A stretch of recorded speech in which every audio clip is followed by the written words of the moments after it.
everybody. Hope everybody's doing well. In today's video, I did another venison recipe for you.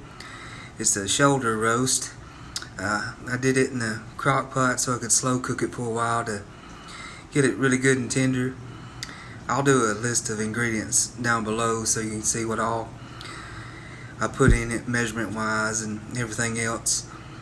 But mainly I just cut it up and throw it in the crock pot, and then I just let it slow cook overnight because I want it extremely tender so I can just shred it up.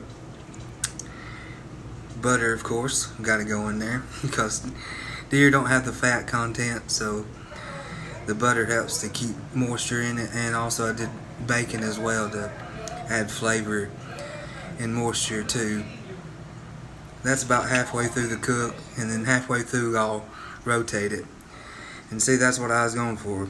Tender. It just come clean off the bone.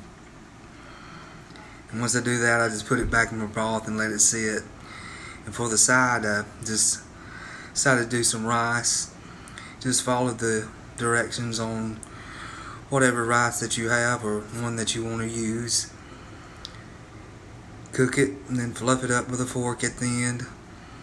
And also, I went to make a gravy with the drippings or juices out of the shoulder roast. So on the gravy I do the equal parts of your fat and your flour. Started melted off the butter there, and then I added in my flour. I think I used 4 tablespoons on each of these.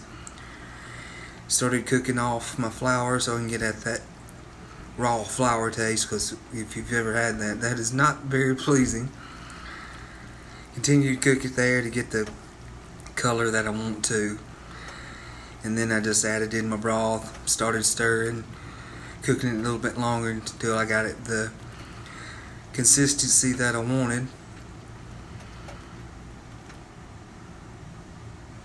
And once I had it there, it's just easy as just serving it up then. So I'll get the rice out, gravy, throw my shoulder shredded on top of it, and then enjoy. Well, I hope y'all enjoyed this. I love y'all, and I'll catch you on the next one.